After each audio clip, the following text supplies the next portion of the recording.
thank you for Anand and Maya to join back for second session. We hope you have some observations from your experiments to share. And thanks, Deepti.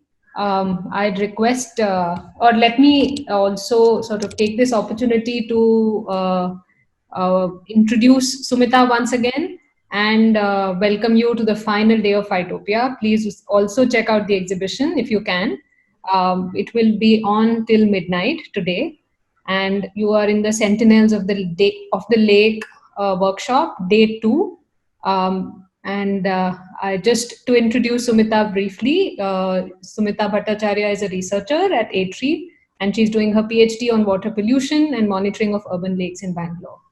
And she's interested in using bioindicators and citizen science engagement, which we'll also discuss further in this session today. And you can reach out to Sumita on Twitter at Bhatta Sumita. First, I'll just give a quick run through about the results that I got from the experiment carried out here. And then I'll be happy to see how you guys did your experiment and questions and all, definitely. I'll try to answer to the best of my ability. If I am not, then you can follow it up with me on Twitter and I'll definitely respond back. Okay, so I'll just share my screen. Thank you all for coming on the second day of this workshop, where we are looking at how aquatic plants can be used as a guide to understand Bangalore's lakes health, specifically looking at water quality. So quickly coming back to the experiment. So this is a compilation of the results pictorially over the past 29 days. So today is the 29th day of the experiment running. So I've shown photographs at every 5-day intervals just to give an idea how things have been changing over time. So if you look at the top of the screen from day 1, the water either appears clear or it has different grades of blue color. The blue color is from the fertilizer that I used. If you use different kinds of fertilizers, you might experience different grades of color, which is fine. That's nothing to worry about. So, like mentioned in the last workshop, 5 clusters of duckweed or Spirulina polyriza were added to each of these containers after the water was prepared with either using regular tap water or pond water. Pond water is the water from where these plant specimens were collected, or by adding different quantities of fertilizer, starting from half spoon all the way to 2.5 spoon. So the recommended quantity by the manufacturer was 3/4 of a tablespoon. Because we want to replicate the water quality conditions in Bangalore lakes, we have intentionally gone way above that dosage just to show the extent or just to recreate the extent of organic pollution observed in these lakes. So all of these containers are 1-liter containers, and I have added equal amount of water so that the comparisons can be made. So then over the days I've continuously taken photos, and as you see gradually the number of clusters increase over time, but they increase at different rates. And also the color of the water is slowly changing. So if you notice tap water, that's pretty much consistent. That's what you would expect because it's the cleanest water you can have in terms of not having any organic content in it. And over time, the clusters slowly increased. Then if you come to the pond water, you'll see the water has become a little murky or a little brownish, greenish in color, which is fine. Pond water has a little bit of organic matter in it. It has some algae, it has some sediments, soil suspended in the water, and that has just settled over time. So that slight color change is perfectly fine. Also in the pond water also, you slowly, gradually see an increase in the number of clusters. Then coming to our 5 containers which have different quantities of fertilizer. So if we look at the half spoon container, you'll see over time from a light blue color, it's gone to a very dark green color. and it's not showing up in this photo, but the surface of the water is also a little slimy. This is indicative of the fact that algae has grown a lot in this container over this around past 1 month. This is something you would observe in lakes. So if the lake receives organic pollution or organic nutrients slightly more than what it can control or it is accustomed to, then you might observe a sudden increase of algae and also to some extent an increase in like floating aquatic plants like duckweed. Then in the 1 spoon container, similar results we see. However, once we look at the 1.5 spoon container, 2 spoon and 2.5 spoon container, the changes aren't that drastic when you compare it to the half spoon and 1 spoon. This is a phenomenon that you would see. So one assumption would be that more organic pollution is there. Essentially, more and more nitrogen phosphates are added to the water. Ideally, your plant should just grow more, either in volume, either in height, or in any other growth measure. However, like everything, too much of a good thing is not good. And that's what happens here. When too much of nitrate and phosphate, which comes from organic pollutants, enters the water, it becomes too toxic for the plants to grow. And while they might initially grow a little bit, they then cease and then they might even start dying off because it just becomes uninhabitable for them.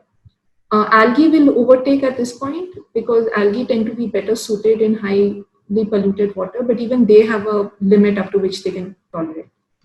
So this is the gradient of changes you might observe based on what quantity of pollution, organic pollution is there in the water.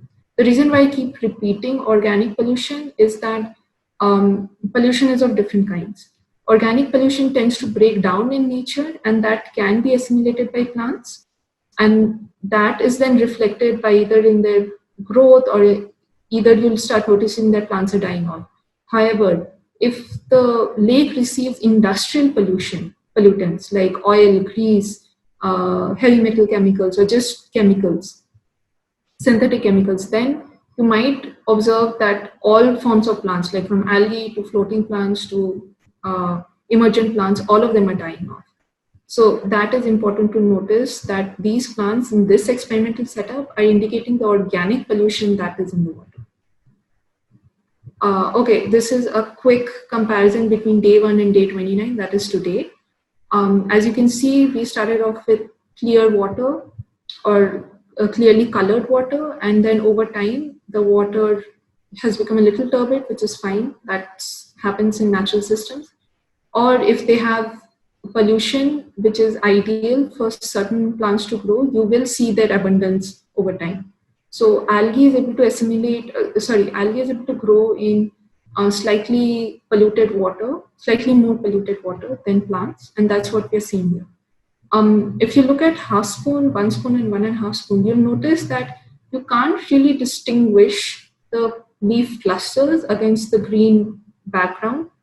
And what is also not very clear, but actually the algae is sort of growing on top of the leaves. So if you look at half spoon, if you look at this, if you look at 1 spoon, you see these dark green patches. This is actually the leaf clusters, but they are being overgrown by algae itself. So over time, if I leave this setup for say another 15, 20 days, I'll actually see those leaves dying off. And what's happening here is that the algae and the duckweed is competing, and the algae is winning because they're just better at absorbing and surviving in this concentrated nutrient environment. And in 2.5 spoon, it's just too much of nutrients that even algae or the plant is not being able to survive. So the other thing you notice is that on day 1, you have green leaf clusters, but by day 29, you'll see in some containers there is a little bit of green, while in other containers, like in 2 spoon and 2.5 spoon, the leaves have almost lost their green color. This is again an indication of the fact that while tap water is relatively cleaner, that's why the leaves have survived. In 2 spoon and 2.5 spoon, it's just too toxic for them to survive and they're actually dying off. Another reason why the leaves are paler in color overall would be the fact that I've kept them in a relatively like overshaded place, because in my terrace there was rain coming from every direction, so I was worried about the setup being disturbed too much. If you've been able to keep the setup near a window sill or a terrace area which receives a lot of sunlight, at least for a few hours in a day, this pale coloration wouldn't be to that extent. However, irrespective of whether it gets enough sunlight or not, you would still see drastic changes within the different setups. And another reason why in the last workshop I'd mentioned about blanks, like tap water and pond water is our blank. So this is essentially what it's helping us understand, that under same conditions, as in getting limited sunlight, how would the plant respond to different water quality? And we are getting a good example of this, that even with less sunlight, tap water and pond water clusters are surviving pretty well. Whereas in the polluted water, there are different ways that the plant is coping. However, they are having to now compete with algae also. This is a quick snapshot of just the leaf cluster count per setup or treatment. So the interesting thing that I observed after the presentation we had on 22nd was that for half spoon, pond water and tap water, right now there has been a slow increase, gradual increase in the number of clusters. So one way of understanding this would be that the plants were getting used to the new environment, and now that they have acclimatized, they are now growing quickly. However, if you look at 1 spoon, 1.5 spoon, 2 spoon, and 2.5 spoon, the growth rate has almost stabilized, meaning that either the plant is recovering or the plant has actually started dying off. So this is something you can take it back to your neighborhood lake and observe that over a course of a month, is area where the plant you were observing is growing, whether it's suddenly expanding and then plateauing off, or like it's not growing any further, or is it like slowly growing? Ideally, in favorable environment where plants grow, they grow gradually. However, if you see a sudden growth and then it just plateaus off, that means there have been some changes in the environment which is not completely supporting the plant from growing further. This is again the data collected over these past 29 days. And yeah, you can also prepare a simple table like this and collect your information. It's a good visual way of seeing how the changes have happened over time. And yeah, I'll look forward to you guys sharing your experience and also answering questions. When I did the experiment, I didn't have pond water, so I had the same values for the same things for the rest of the thing, like you had without the fertilizer, one with half spoon, one with 1 spoon, and so on till 2.5 spoons. And if you remember last time, I was using the money plant, and you said that to see the different result, it would be a good experiment as well. Yeah. So when I used the money plant and did it, in your experiment, the greenness of the leaves left, right? The leaves started dying and leaving off. For me, in the container that had 2.5 spoons, that is the one with the most fertilizer. For the past week, the money plant has turned a little brown and has started drooping. But and there are very few roots because I took most of snippets from a plant that we already had at home. So my question is, what would be the difference where here the leaves are turning brown, whereas in your experiment the leaves lost their color completely? So I think one reason why we are having slightly different responses is that they're different plants. So they respond to similar conditions differently. So that could be one reason. The other reason for my case, the reason why some of the color in the leaves are lost is because I kept them in a shaded place. So had I kept them in a slightly more sunnier area, they would have retained a lot more of the greener color, because plants tend to lose their green color if they're kept too much in the shade. That's why sometimes you might notice a lot of indoor plants have white leaves, it's the similar thing. If you don't give them sufficient sunlight, they tend to lose their green pigment. They lose the chlorophyll in the leaves. The other reason I think why for your experiment the money plant leaves are going brown is that, again, different species, so they're responding a little differently. But you can just keep observing for some more time. Like, ideally, it would be good if you observe for the whole month and see how the plants are responding. It could be that initially, because it's like 2.5 spoons of fertilizer, that's like a lot. Like the plant is going into a state of shock. That it's taking time to recover. So sometimes plants tend to die off a little bit or like sort of lose their freshness. But then over time, they again recover. So it will be interesting to see if that's what's happening with your setup. Yeah, okay. Thank you. Anything else? So my results were very much similar to yours, as in, so the plant in the container that had a half spoon is doing better than the rest of them, as in I can see a little change in the short time I've had, as in there's a little coloring here and there, but not as much unless you're actually looking for it to see the change. The plant in the container that has 1 spoon, I could see patches of brown, and the drooping hadn't started, and the leaves were still very much upright. The one in the container that had 1.5 spoon, the brown was pretty prominent, and the plant had completely fallen off into the water, though I'd put it on the side and made sure it had support. Even with that, it had fallen into the water. And Maya, could you just repeat the last bit? yeah, the one with 2 spoons, except the one that had, was in the container that had 2 spoons, and the brown coloring was very prominent, as in I could see it in like so. Okay, yeah, so that's another way of how you can monitor how plants respond to the water. And I would request you to at least start noting them down, like every day for each container what you observe. Because sometimes while monitoring, we can't always quantify them. So quick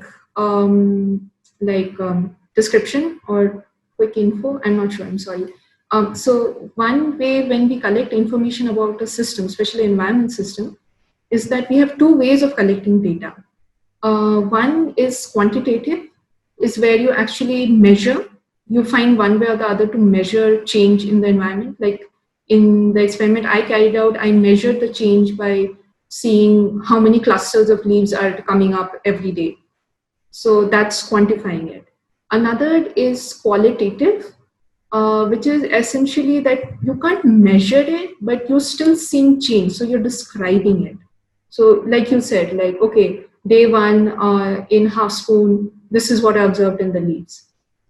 Day 2, this is what I observed. So maybe so if you record it like that, that's also good data collection, because not every data can be quantified. You can't assign numerical values every time. So if you can be really thorough and descriptive in your observations and you keep noting it down, that's also really good. Then you have ways in which you can convert this descriptive data into a more quantifiable one, and you can plot graphs and see how patterns are coming across. So there are ways of doing it, but the key thing is to note down the changes that you observe. Whether you do it numerically or whether you do it descriptively, both are fine, as long as that change is monitored and you document it. So yeah. One way you can quantify your change is that noting down how many leaves you are observing, say, the brown coloration, and if you can measure the area of the coloration, in the sense like, is it half of the leaf that's getting brown? Or so if you divide the leaf into 4 sections or 4 quadrants, something like this. I don't know if the screen is visible, but I'll try. So if this is your leaf. If you say sort of divide it like this, and you observe every day, so whether this much of area is browning or this much of area is browning. So that way you can quantify how much of area is browning. This is just eyeballing, but it's perfectly fine as long Yeah, as. okay. So yeah, so that way you can quantify it, and that's a good way of monitoring. Okay, thanks, Maya, for carrying out the experiment and coming back with questions. I'm really happy. I'm also a little relieved that, okay, yeah, people are doing it. So yeah. And I'll be happy if you share your photos on Twitter and link Bangalore's, Science Gallery Bangalore and me. I'll be happy to see how it's progressing. Yeah, I'll do that. Okay, thanks. Okay, so I guess I'll go next. Is it fine if I share the screen because I have the pictures with me? Oh yeah, sure, absolutely. Yeah, I don't have the complete recording as in how it evolved over the day because I wasn't able to be around the experiment because of some work. Okay. But I have the picture that I took today, and I can describe how it was before I set it up. So let me know when you are able to see the screen. Sure. So I'll just run through the setup, what I used for. So these were the pictures I took from the lake shores, and I went ahead looking for duckweeds, but I couldn't find any on the surface, at least by the shores. So I think I shared these pictures with Sumita, and then you suggested that I go with either these grasses or the algae green gooey thing. Yeah. So floating on the surface. Yes, the scum. So I kind of collected a mixture of both. I noticed that like they were kind of blended together somehow. So I tried to bring in a mixture of both to the sample. And these are few of other pictures, but these were more like gel. I wasn't sure if I should be collecting those, so I went with this one. Okay. Yep. So this is the image that I was talking. I hope now it should be enlarged. So I guess there was this green scum along with this mixture of grasses, and then this was the picture I was showing, which had like a very thin layer of this green scum. But then I decided to go with the thicker layer because it was easier to work with to collect. Okay. So I collected these samples along with some of grasses. Yeah. So this is how the lake picture looked like, and I went with NPK 19 instead of 2020. I couldn't find 2020 around. That's fine. Yeah, and it was colored like cotton candy, like pinkish. Okay. Yeah. Okay. Yeah. And this is the picture I took today. I couldn't take pictures over the days because I wasn't around the setup. So it was always lying outside. I didn't really place it anywhere under a shade or something because it wasn't really raining much. But then I guess in the afternoons there were some shade because it was like partly cloudy. So I guess they received a lot less sunlight than they should have. No, that's fine. We are not trying to provide ideal environments for the plant to grow. We are testing them that whether in a certain water quality environment and provided other factors are constant, how is the plant responding? So if you're putting them outside, essentially when it's sunny, everybody's getting sun. When it's shady, everybody's in the shade. So that's fine. Yeah. So initially when I started out, this is how it looked like a bright pinkish color. This is without the samples. This is something I just mixed today just to show the difference. And the boxes between these lines are the ones which had like, half spoon, 1.5, 2, 2.5, and so on. And this is a water sample from my home, from the tap water. And then this is the water I collected from the lake. And I guess this setup has been on for like around 4 days or 5 days approximately. I think it was 4 days. Yeah, this should be the 5th day. And I started off with the sample of this size approximately on each of these containers, I guess. And here we can see that at the water I collected from the tap at my home, they have pretty much died off. We can see some green scum, but they sort of submerged. They didn't float on this one. They submerged and they started dispersing. And this one is a bit interesting. I just started noticing this today. There is this kind of grass that is growing out.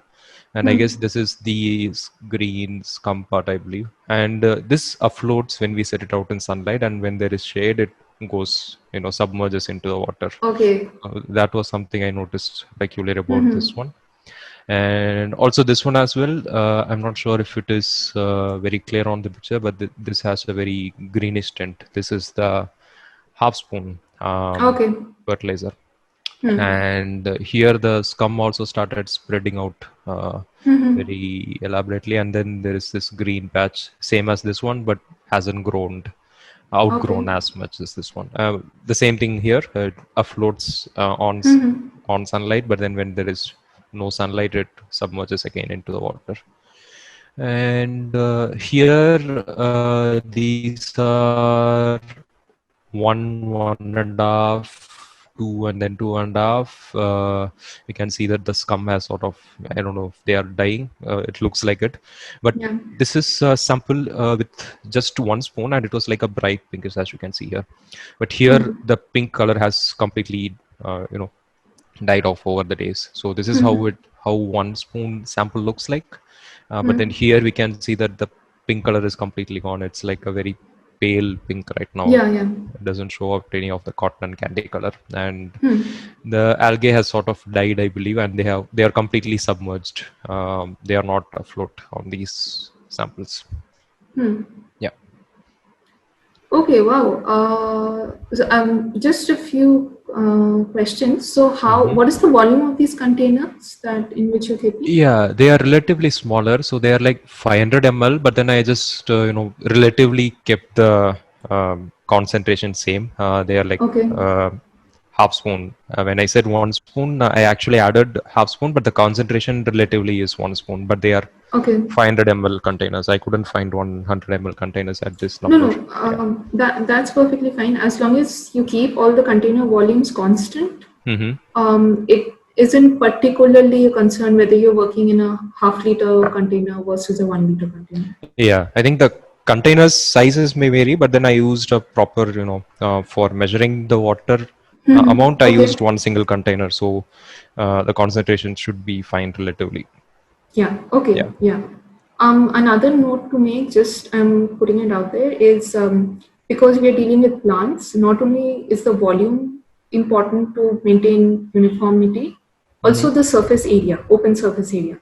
So if you have like say a 1-liter bottle versus the 1-liter tub that I use, and if I kept everything constant and added plants to both of them, the thing is that the plants will respond a little differently because this only has this much of open area for it to interact with the sunlight.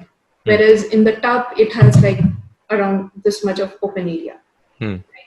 So that's one thing also to consider when you're setting up an experiment involving plants, is that obviously your volume should be constant and your open surface area, you have to maintain it to be constant. So here, for example, I can see these are all almost identical containers. Yeah, I believe there are 1 or 2 that may be a bit larger. I guess this one's a bit more wide relatively to the other containers. It's okay. Yeah. That won't be too much of a problem. But this I'm sorry if I missed it out. I'm sorry for missing it out last time. But that's also one of the considerations to have when you're setting up an experiment.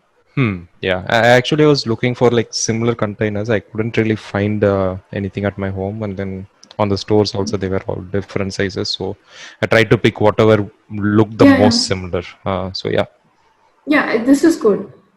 So yeah, I can see in the fertilizer containers, except for the half spoon one, maybe rest of the algae seems to be dying off because they're losing their color, they're becoming black. So, however, I will request you to monitor it for longer, because sometimes what happens, they initially die off and then they recover from the shock and then they again grow back. So that's an interesting aspect when you use plants for monitoring, is that you might initially see like plants dying off, or Okay. they are wilting or withering, but then they slowly recover also. So it's that phase when they are recovering is interesting to observe what plants are recovering faster versus others. That gives you a good idea that what is the present condition of the water quality. Because plants which are more tolerant will recover faster versus plants which are more sensitive to water pollution. Yeah. So I guess I'll keep monitoring these for Yeah. more days and then see if they recover. Just see, like we are just trying to observe. We are not going with the objective to recover. We are going with an objective to observe. Yeah, of course. One last tip is that since you're keeping it out in this open, I would request that you ensure that the water quantity is maintained, because it's going to evaporate off. So based on how much water loss you're having, you might want to add regular tap water to all of these containers to maintain the volume. Yeah. So yeah, that's what I had to do with my setup also. So yeah, you just make sure that your volume stays consistent throughout the whole time. Okay, yeah. Yeah. So one thing you can do is that you can mark. That as well. I guess I didn't check the. Yeah, I'll check that. Yeah. So just making a note of that. Could you just zoom out a little bit from the image? Yep.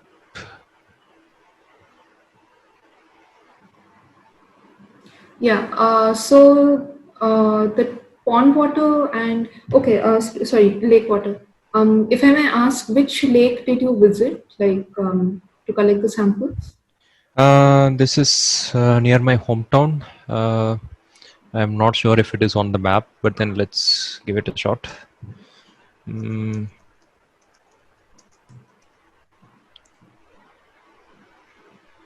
This is my town's name. Okay. But then there are kind of two lakes on the way as well. But I guess it's this one. I'm not sure what it is called though. Okay. Yep. So you can take a screenshot if you are kind of interested in this. Yeah. Could you please pronounce it? I'm sorry, it's a long name. Panamarathu Okay. Yeah. Okay, thanks. So essentially, now that you've got hang of the experiment itself, what you could do is that, so we know that half spoon is like sort of the concentration that works well for the plant, for these plants that you collected. Yeah. If you can over time collect different plants in different seasons and see how they are responding. So if you have half spoon, you can now maybe go down to a quarter spoon, half spoon, 3/4 spoon, and 1 spoon, and see how they're responding. So essentially what you're doing, you're zooming in at one like concentration range and you're stretching it out to see to what extent is the plant sensitive or how well does it respond. Yeah. So that's essentially what researchers do when they're using plants. They use statistical tools to do it. Here you can actually carry out empirical study to understand the response. Yeah. So study, when we are using living systems like these, there are two forms of understanding them. One is that you carry out exhaustive field experiments or lab experiments. Those tend to be called empirical studies because you're collecting data and you're letting the data sort of guide you towards understanding the system. Actually, both forms of study do that ultimately. In empirical data, you use the data to construct the equation. And in the separate set of studies which are more theoretical based, is that you have pre-existing theories of certain working components of the system. And what you do is that based on those theories and those theoretical understandings, you develop an equation and then you test it on the data set that you have collected and see whether it's explaining the data well or not, whether it's predicting well or not. So there are two ways of understanding systems, and both have their merits and like pros and cons. But usually you need a combination of both to have a really good understanding of how living systems, be it environment, be it lake, or be it an organism, works. Yeah, so I guess it's like we either use engineering practices if we all like Yeah. which are already tried and proven, or we collect data and then reverse engineer it into something that can be maybe used in other places as well. Yeah. So yeah, you're sort of going reverse engineering, whereas some people would just go with existing formulas and try to find which one explains it the best. Yeah, got it. Okay. Thank you for carrying it out. I look forward to seeing how your responses are. Yeah. And about the floating scum, it's guesswork that I'm doing, but I'm a little confident in it. Is that so the reason why they float in presence of sunlight is that they're creating oxygen within the tissue, and that gives buoyancy. And at night or in the shade, they are consuming oxygen that they have created, and that way they are losing buoyancy, so they are sinking. So that could be an explanation for this, but I'm just going on what I understand about plant physiology. Yeah, I had this question about that's what I wanted to ask with you, because I noticed this plant or the scum going up and down like based on the sunlight. So I was wondering like if we were to I guess in the first day of the session we discussed about dissolved oxygen being one of the parameters where Yes. which is used to monitor the health of the lake, but then it's completely variable, right? Like it depends on the time of the day when we measure Yes. the amount of dissolved oxygen. So how is it usually monitored basically? Like is it over time or is there a specific time that we generally do it? So according to CPCP norms, DO dissolved oxygen is measured 9 a.m. in the morning, 9 to 9:30 a.m. in the morning. Here at my research institute, A3, we have conducted studies where we have measured DO throughout the day at hourly intervals. And we have also carried out a slightly longer study where we measured DO just before sunrise, then peak afternoon, and then after sunset. And we found that it's in the morning that you have the lowest DO in the water, because the plants, the fish, everybody's consuming all the dissolved oxygen. And by around 9:30, 10, when usually state board measurements are carried out, the algae in the water has again started generating oxygen and it's dissolving, and that pushes up the dissolved oxygen concentration in the water. So it might give an impression that the water is saturated or highly saturated with DO. However, you need to do monitoring throughout the whole day to actually get a sense whether the system is healthy or not. Because it could be that it's healthy during the day, but then it crashes at night. Yeah, which exactly. Is one of the probable reasons why you have fish kills in lakes, because fishes need 4 milligrams per liter dissolved oxygen to survive. However, it could be that in the day you have very high concentrations, but at night it's crashing, and that extreme fluctuation can also affect fishes. So it's not so much as the absolute value, but actually the extent of change that's happening. I see. So I guess DO can never be like one value for a lake. I mean, we can sum it up as an average, but then to have a complete picture, it's usually measured over time. Yeah. It's measured over time. It can also depend on where you measure at the lake itself. So if you measure along the shore, you might get slightly higher or lesser DO than versus if you measure at the center of the lake. Yes. Does it vary based on depth as well? I mean, does it really matter? It does. Yes, it matters. So at the surface is where you usually tend to get the highest DO. And as you go further down, depending on the turbidity of the water or the clarity of the water, your DO values can drastically drop. So if you have highly turbid water at the surface or up to 20 centimeters below the water surface, your DO values will be quite high. But then because light is not penetrating any further, photosynthesis is not happening anymore. And photosynthesis gives you the dissolved oxygen, is one of the sources of the dissolved oxygen in the water. So if they don't receive sunlight, they won't photosynthesize, there won't be any oxygen being dissolved in the water, and you can actually see zones based on DO in the water. And you would see it in natural healthy lakes as well. Mm. So that's normal. But again, it's like, how extreme are these zones? What is the differences? Are they very sharp differences between each zone? So those things take into account. Like you mentioned very succinctly, you can't assign a single value, because that's not how systems work. It's always an average of multiple things that are working at the same time. Oh wow, that's great. I guess we have to dissect the lake and then do separate tests based on that. Well, actually, in a way, you have to. Yeah. Okay. Thank you. Yep. Others? Ishita had something to share with us, or she had some questions. Oh, okay. Maya has asked. Yeah. Okay, great. Good that you're recording in a notebook. Hi, Maya.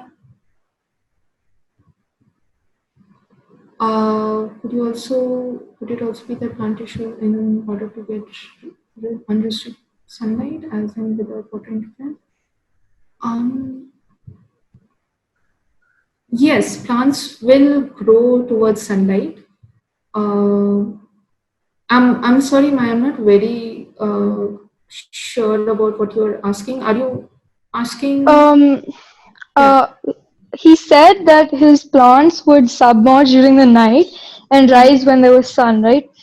So maybe they would rise to be closer to the sunlight without the water interfering. So that does that make a difference? That would, but again, it would depend on how turbid the water is. And obviously, moment sunlight goes through any other medium like water, you'll have refraction, and some amount of the light intensity is lost as it moves through the water. And deeper deeper you go into the water, more will be the refraction and loss of intensity. But yeah, that could be one way of understanding the phenomenon. And yeah, I would encourage, I'll also try to read up on it more and try to understand why this is happening. But it's interesting that the algae is responding so well to presence and absence of sunlight. Okay, since the surface area affects the amount of sunlight a lake receives and its corresponding activities, what are the methods used to measure the area of the lake? This is under the assumption that some areas might not be accessible. Okay, so the most common way of going about it is using tools, remote sensing tools. For example, if you have Google Earth Engine, so you can open the image of your lake that you're interested in finding the water covered area. And it has a tool for measuring areas and length. Yeah, so you can use those tools to actually measure out the area of the lake. So that's the most common way that we use right now, because even in our studies, that's how we start off, by understanding the open area of the lake. And then you can go to the lake site and use further tools to sort of draw lines across the lake and sort of measure the length, and then you aggregate it to get an overall idea about the lake size. So it's a little easier for some of the lakes within Bangalore, because if they have very defined walls, like very straight or very curved walls, you can actually use GIS tools, remote sensing and GIS tools very easily to find out the area. For natural water bodies, you can make an estimate, but then you actually have to go to the lake and then carry out actual survey to have a more reliable data. Also, another important thing to note is when you're doing this measurement, because if you do it right now, post monsoons, you might have a much wider area, because the lake is filled up and might also filled up, so it's covering more area, versus say during the summer months when the lake is drying out, the water would have reduced in them, and that corresponds to the surface area that is visible. Dipti, I hope that answered at least part of your question. I'm happy to share if you're interested in actually carrying this out. There's some simple tutorials that you can do to actually measure area of different surface water bodies. I actually have another question. It's again related to the discussion around the dissolved oxygen, but then something similar. So usually what happens is, can I share my screen? I'll try to keep it short. Okay, yeah. Till then, I think I'll answer Deepti's question. Yes. So Deepti is asking, how do we extrapolate the results from a lab scale experiment to an actual water body? Well, that is where half of the research lies. It's always tricky when you go from lab scale to field level. There are some ways where you go about it. So what one approach would be that when you go from lab scale to a field level, you might actually carry out an intermittent experiment where you take a small part of the lake itself and then carry out your experiment again and see how your system or how your indicators, plants are responding. And then you sort of recalibrate to understand, okay, so this is what I observed in the lab, this is what I'm observing at this specific area of the lake. This is how changes are happening, and then go forward to sort of generalize for the whole water body. Another is that work has been carried out, so you can adopt methods and approaches carried out by other researchers and apply it for your lake, your water body and lakes included. But again, doing it with a bit of caution, because lakes are different, lake systems are different. Say there are certain experiments being carried out in Rajasthan on how their lakes are responding to different water quality. While you can use the concept and some of the theories that they have applied there, to replicate it directly for the lakes of Bangalore won't be advisable, because Bangalore's lakes are different. They are a cascading system. They are in a chain. So what happens upstream will have a cascading effect downstream. So again, it's there is no right method to it. It's a lot of trial and error, and the more research comes out in this regard, the more informed we are, and we are able to make better decisions on how to take lab testing to a field level. Yes, thank you, Deepti, for asking this question. This is something that plagues scientists a lot, so it's a learning process. Thanks. Anand, you wanted to ask about the DU? Yes, I think the Deepti's question partly answered my question as well. I was about to ask, this not just about the lakes, but then usually lakes have a few sources of water, like inlets, and then there is an outlet as well, right? Because lakes are kind of usually a chain, like Yes. at least within that local area. So will it help if we do some tests, like in the inlet, let's assume it's a simple lake that has only one inlet and one outlet. So if we were to take samples of water from the inlet and then the outlet, and then try to compare the results between those two, would that help? Yeah. So that's what we do when we do, like, we are studying this lake as a system. So you have open system and closed systems. So I think it's similar in engineering. Like when you look at thermodynamics, you have closed systems and open systems.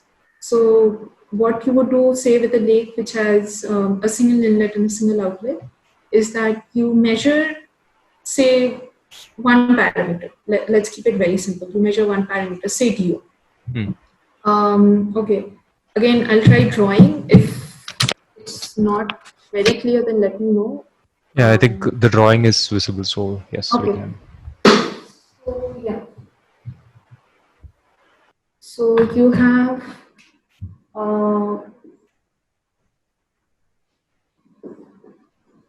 one lake. This is your inlet. This is your outlet. Okay. So what? Yeah. Yeah, we can see. Okay. So say you measure this is your S1, first sampling point. Okay, say you measure here somewhere, this is your second sampling point, and here you measure here, this is your third sampling point. And say we just measure DO, that's dissolved oxygen. What you can essentially do is sort of, and if you do it, say, over a year, once every month, ideally once every week, that's also great, but I'm just making it as simple as one can be. What would happen is that over time, and you just plot this. Is this what's good now? So, and you plot this data out. So for every day, every time that you monitor, you plot for the data. S1, S2, S3, right? Yeah. So that. So what essentially happens here is over time you can see a pattern that say here the DO is 1 milligrams per liter. Here the DO, then and here you measure the DO to be say 1.9 milligrams per liter. And here again you measure the DO and find it say 1.7 milligrams per liter. So essentially what then you can observe is that you notice that if you have low DO at the inlet, then the lake improves the DO. So maybe there's some algal activity, maybe because there's a larger surface area, there is natural exchange of oxygen from the atmosphere into the water, and that improves the DO a little bit. And then maybe towards the outlet, you notice that the DO is dropping, maybe again because of churning. Because if the water is getting agitated, it's going to lose some of the dissolved oxygen back into the atmosphere. Because oxygen normally does not dissolve on its own; it has low solubility in water under atmospheric conditions. So that's some basic physics also you have to consider. You have models for predicting that for today's temperature and today's atmospheric pressure, how much of theoretical dissolved oxygen you can get in the water. And if you see it's above the theoretical value, then you can also assume that it's probably algal activity or plant activity that's dissolving even further, actively dissolving more oxygen. So yeah, so that way you can get an understanding. And to collect this data over time, these three data, and you also make a note on when you have rainfall events, how much of rainfall you receive, and the day's temperature. Then with these some very basic information, you can actually create a model for your lake, at which point you will be able to predict to some amount that if my inlet has say 0.8 milligrams per liter of DO, then how much would the lake have, and then how much would be left at the outlet, would be leaving the outlet. So yeah, this is essentially how modeling is carried out for lakes. We try to incorporate more additional information like surface area, water area of the lake, depth of the lake, whether the lake has a lot of algae in it, whether the lake has a lot of activities on the surface like boating or tourism. And by incorporating those more information, you can develop better models. But this is essentially one way of going about it. This is a very simple way of going about it, but yeah. And then you incorporate more water quality parameters. So you have DO. For DO is affected by temperature. So that is something you have to incorporate. So it will be good if you have water temperature and then atmospheric temperature. Then you can feed into existing modeling formulas and see which one works best for your lake. And then further on, you can add information like nitrate concentrations, ammonium concentrations, phosphate concentrations, and that can better inform your model and make it more better at predicting. Yeah. Nice. So that was helpful actually. I guess it's like for modeling generally it's like we'll have some generic models, but then I guess most of it would be like based on how the lake is situated and then how it behaves. So we'll have to build on top of that. Yeah, so what essentially happens with models is that we have some theoretical understandings of what affects different parameters or how under certain conditions a lake will respond. And we sort of combine those things and then use it to try to predict the outcome that we want, like say what will be at the middle of the lake. And then we further improve those formulas by sort of back calculating with our existing data that, okay, this is, we are being off by prediction by so much. So maybe we need to incorporate this factor, or maybe we need to change the relation a little bit. But essentially that's what happens, is that's how you improve on your predicting formulas or prediction models. Yeah. Thank you. That was really useful. You're welcome. I'm happy. I'm also learning these things, so it's really nice to be able to share and get feedback. Yep. Okay, so Deepthi is asking for Bangalore Lake, since most of them are artificial tanks, do we know how they interact and influence the groundwater level and levels and quantities? There have been studies carried out regarding groundwater recharge and groundwater quality. To my present understanding, not a lot of research has been carried out, but definitely some of it has. There is some work carried out by IISc, so by Dr. T.V. Ramachandra. Also, there has been some preliminary work carried out by ITRI as well. So you can explore these, and I think there is more and more research happening now, looking into these linkages and quantifying them better, so as to ensure water security for the city overall. Because we are on a plateau, we have to be careful about how we manage our water, because if it runs off into the sea, or it's not accessible to us that easily. So it's important to manage our surface water. There are some initial studies, but I'm also not fully versed on the extent of the literature work being carried out. Thank you, Deepthi. Thanks everyone for your questions, and thanks, Sumita, for your time. It was interesting to see how specific examples we got into discussion on the concepts through that. Yeah, and thank you for hosting me. Thank you for organizing this workshop. It's been a learning experience for me as well. And I hope that we can continue engaging and exchanging and learning from each other. Sure, sure. In fact, if anybody has questions that you want to take to Sumita, and if we can help, you can write to us, to Science Gallery, and we'll forward the questions. And hopefully in future, we'll have further discussions going on from where we've started. Yes, definitely. Great. Thank you. So thanks, Sumita, and thanks everyone.